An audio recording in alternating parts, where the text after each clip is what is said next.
नमस्कार दोस्तों। भाद्रपद के शुक्ल पक्ष की गणेश चतुर्थी के बाद ऋषि पंचमी का व्रत रखा जाता है। इस दिन सप्तऋषियों की पूजा की जाती है।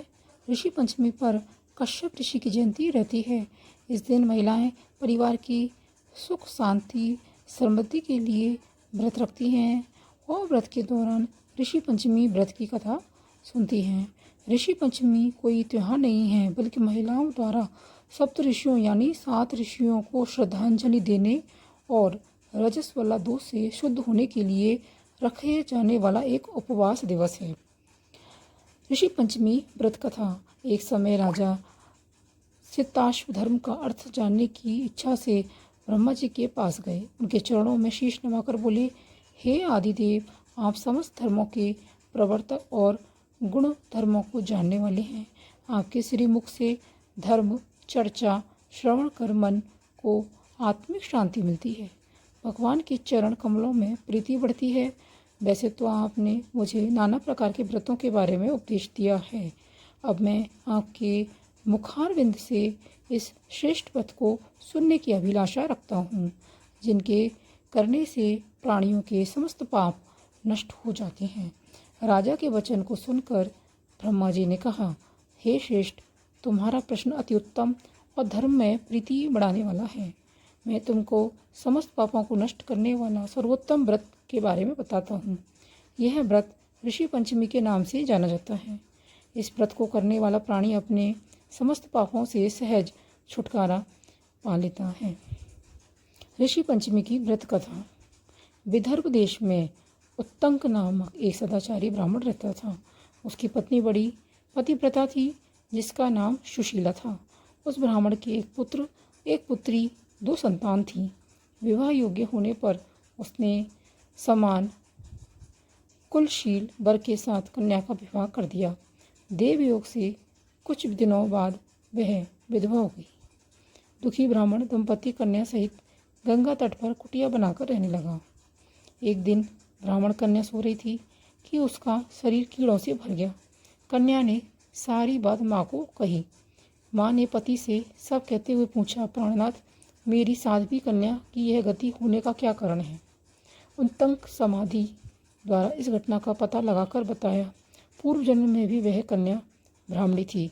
इसने रजस्वला होते ही बर्तन छू दिए थे।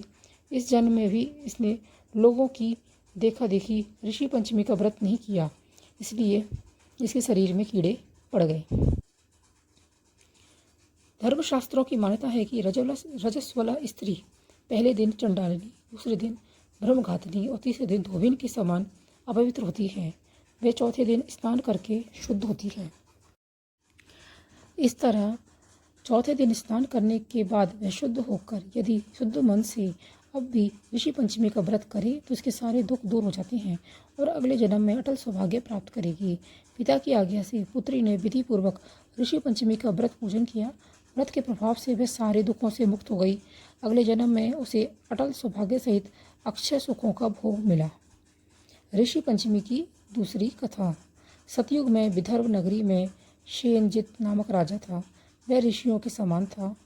उसी के राज्य में एक कृषक सुमित्र था। उसकी पत्नी जयश्री अत्यंत पतिव्रता थी। एक समय वर्षा ऋतु में जब उसकी पत्नी खेती के कामों में लगी हुई थी तो वह रजस्वला हो गई। उसको रजस्वला होने का पता लग गया था, फिर भी वह घर के कामों में लगी रही। कुछ समय बाद वे दोनों स्त्री पुरुष अपनी अपनी आयु भोग कर मृत्यु को प्राप्त हुए। जयश्री तो कुतिया बनी और सुमित्र को रजस्वला स्त्री के संपर्क में आने के कारण बैल की योनि मिली, क्योंकि ऋतु दोष के अतिरिक्त इन दोनों का कोई अपराध नहीं था। इसी कारण इन दोनों को अपने पूर्व जन्म का समस्त विवरण याद रहा। वे दोनों कुतिया और बैल के रूप में उसी नगर में अपने बेटे सुचित्र के यहाँ रहने लगे। धर्मात्मा सुचित्र अपने अतिथि जो वो आते हैं उनका पूर्ण सत्कार करता था। अपने पिता के श्राद्ध के दिन उसने अपने घर पर ब्राह्मणों को भोजन के लिए नाना प्रकार के भोजन बनवाए। जब उसकी स्त्री किसी काम के लिए रसोई से बाहर गई हुई तो एक सर्प ने रसोई की खीर के बर्तन में विष वमन कर दिया। कुतिया के रूप में सुचित्र की माँ कुछ दूर से देख रही थी। पुत्र की बहू के आने पर उसने पुत्र को ब्रह्म हत्या के पाप से बचाने के लिए उस बर्तन में मुँह डाल दिया।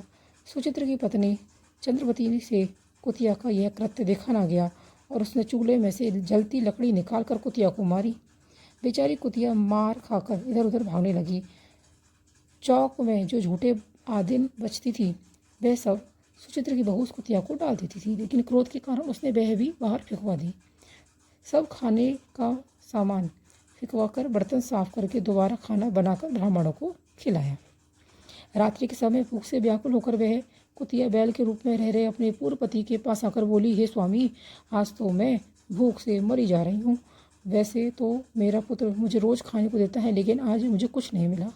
सांप के विष वाले खीर के बर्तन को अनेक ब्रह्म हत्या के भय से छू कर उनके न खाने योग्य कर दिया। इस कारण उसकी बहू ने मुझे बहुत मारा और खाने को कुछ भी नहीं दिया। तब वह बैल बोला, हे भद्रे, तेरे पापों के कारण तो भी मैं भी इसी योनि में आ पड़ा हूँ और आज बोझा ढोते ढोते मेरी कमर टूट गई। आज मैं भी दिन भर खेत में हल जोताता रहा। मेरे पुत्र ने आज मुझे भी भोजन नहीं दिया और मुझे मारा बहुत। मुझे इस प्रकार कष्ट देकर उसने इस श्राद्ध को निष्फल कर दिया। अपने माता पिता की इन बातों को सुचित्र सुन रहा था। उसने उसी समय दोनों को भरपेट भोजन कराया और फिर उनके दुख से दुखी होकर वन की ओर चला गया। वन में जाकर ऋषि से पूछा कि मेरे माता पिता किन कामों के कारण इन नीच योनियों को प्राप्त हुए और किस प्रकार से इनको छुटकारा मिल सकता है। तब सर्वतमा ऋषि बोले, तुम इनकी मुक्ति के लिए पत्नी सहित ऋषि पंचमी का व्रत धारण करो और उसका फल अपने माता पिता को दे दो।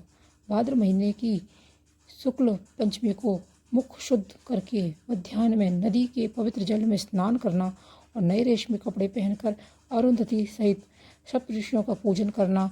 इतना सुनकर सुचित्र अपने घर लौट गया और अपने पति सहित विधि विधान से पूजन व्रत किया और उसके पुण्य से माता पिता दोनों पशु योनि से छूट गए।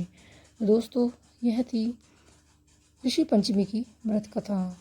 दोस्तों, इस कथा को सुनने मात्र से सभी पापों से व्यक्ति मुक्त हो जाता है, उसके जन्म जन्म के पाप नष्ट हो जाते हैं। दोस्तों, आपको यह जानकारी अगर अच्छी लगी है तो चैनल को सब्सक्राइब अवश्य कर लें।